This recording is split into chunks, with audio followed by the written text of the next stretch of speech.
Cette fois, c'est la fin et on se retrouve pour une toute nouvelle vidéo Lego Magazine. Aujourd'hui, magazine Lego Star Wars du mois de mars 2026. Et on commence directement avec la mini-figurine. Ici, vous avez le clone pilote phase 2, une figurine qui était jusqu'alors exclusive au set de l'Arc 70. Un set tout de même assez onéreux, 70 €, sorti le 1er janvier 2025. Donc, si vous voyez juste la figurine du clone, c'était un peu compliqué pour l'obtenir. Fort heureusement, on peut l'avoir maintenant dans ce magazine. Et ça, c'est plutôt cool, avec donc un casque et des têtes exclusives, et un torse et des jambes qui partagent avec les deux autres clones qu'on a différents. Le casque change selon le clone que vous avez. Ici on a la version rouge, donc seconde expression faciale, mais tout de même un arrière de torse détaillé. On regrettera par contre la non-utilisation de jambes en dual molded qui aurait pu être parfaite pour ce clone, avec du coup la moitié des jambes qui sont topographiées dans une autre couleur.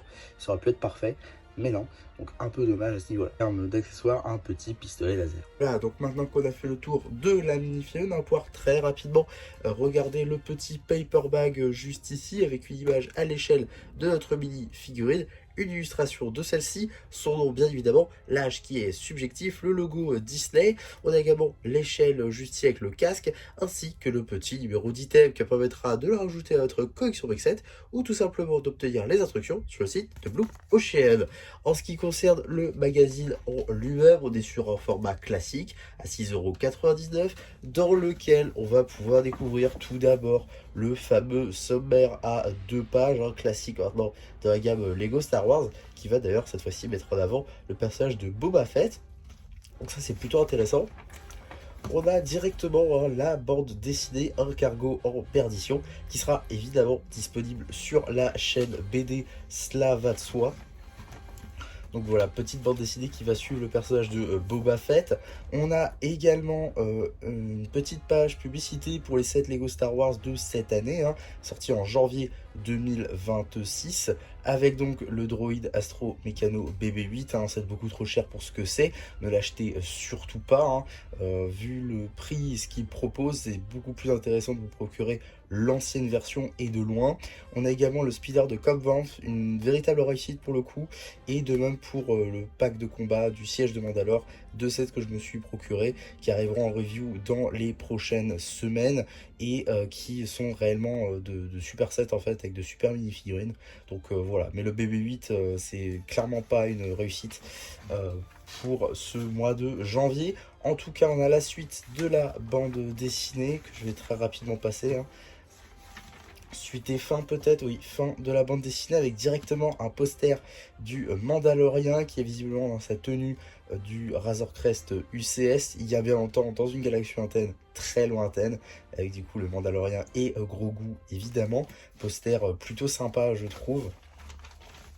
On a également un poster justement de l'Arc 170 avec les 3 clones pilotes qu'on a dedans. Donc celui qu'on a dans le magazine aujourd'hui, un autre bleu, ainsi qu'un autre avec quelques marquages noirs et jaunes, qui rend plutôt pas mal je trouve. Donc soit un pilote admire la galaxie, et donc on a la suite du poster avec le Mandalorien, l'aventure commence.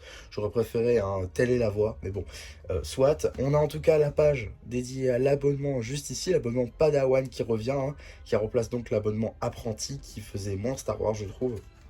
Mais plutôt cool à retrouver ici.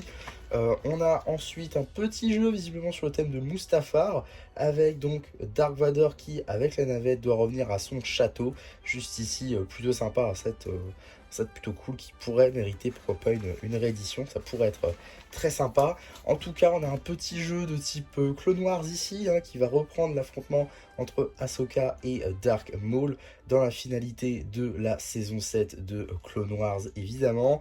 Plutôt cool comme type de jeu. Je sais pas trop comment ça se joue.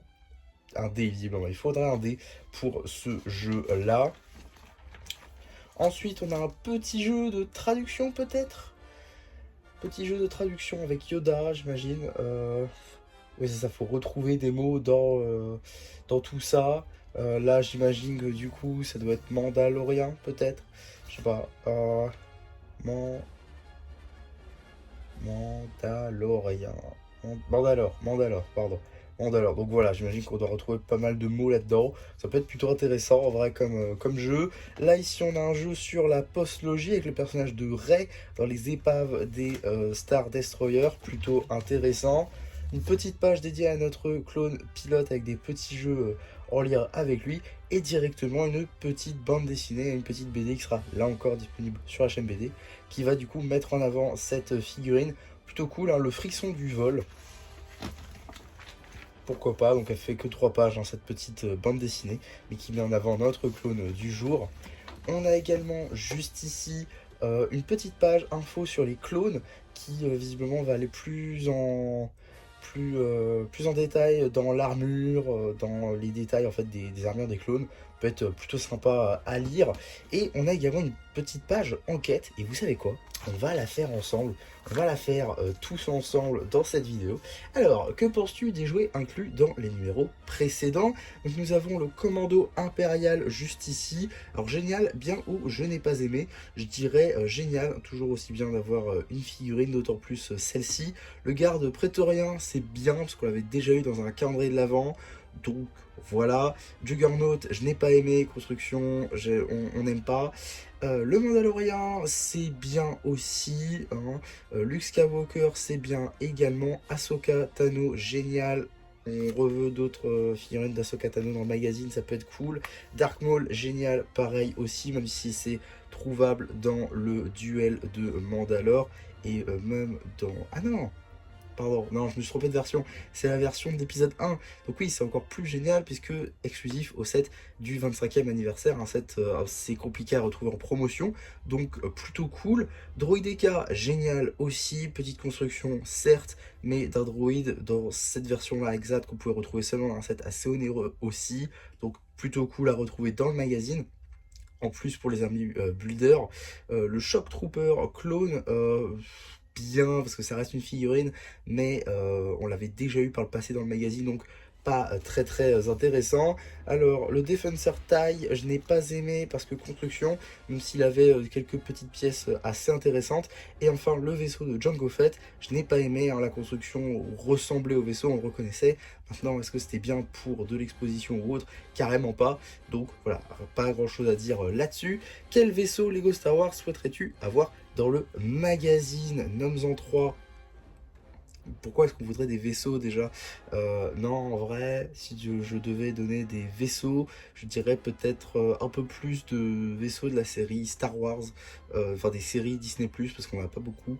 Donc voilà, histoire de dire quelque chose, hein.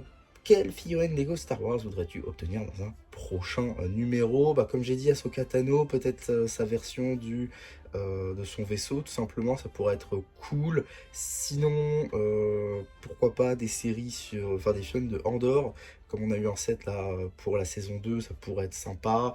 Et sinon, je dirais un petit personnage de type clone encore, mais peut-être un commandant clone.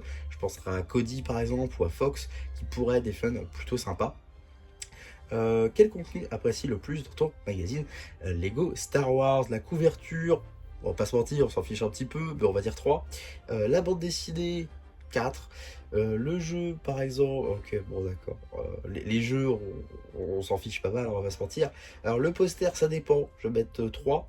Le jouet, bah, ça aucun forcément. Et le magazine en lui-même, je vais mettre un petit 4. Ça peut être plutôt intéressant. Ensuite, es-tu prêt à recommander ce produit Lego à tes amis et ton entourage? Je dirais 8 ou 9, on va dire ça comme ça. Donc voilà pour cette enquête, hein, vous pouvez la répondre et tenter de gagner l'un de ces 3 sets qui sont disponibles en plusieurs exemplaires. Donc en gros, il y a 5 gagnants. Donc voilà, vous pouvez toujours tenter votre chance, bien évidemment, même si il y a une chance très infime de gagner, il faut bien s'en rappeler. En tout cas, avant de parler du prochain numéro, on va très rapidement parler des publicités avec tout d'abord la publicité concernant le magazine Lego Marvel, Spider-Man et Avengers qui a été enfin mise à jour, ça fait plaisir, hein, avec 2 magazines assez récents de Spider-Man et 2 magazines très récents de Marvel Avengers, dont le dernier spécial avec les boîtes en métal qui était sorti en décembre dernier. Donc ça c'est plutôt intéressant. Ensuite, on a une petite publicité également pour la série 9 de cartes à jouer et à collectionner, Lego Ninjago Dragon Rising, Tempête de Dragon, dont vous avez des ouvertures en short disponible sur la chaîne. Je vous renvoie vers la playlist ou directement vers les shorts si vous voulez en savoir plus. Et donc, qu'est-ce qu'on a dans le prochain numéro du magazine Lego Star Wars? Nous aurons donc à la date du 1er avril, et ce n'est pas une blague, le personnage d'Anakin Skywalker qui n'était pas apparu dans le magazine depuis quelques temps déjà, donc c'est plutôt cool. Et ici, dans sa toute dernière version, c'est-à-dire celui du vaisseau d'Ahsoka, un set donc sorti en janvier 2025, qui proposait une version exclusive d'Anakin, et visiblement cette version exclusive ne le sera plus, et on l'aura maintenant aussi dans le magazine, donc ça c'est plutôt cool, hein.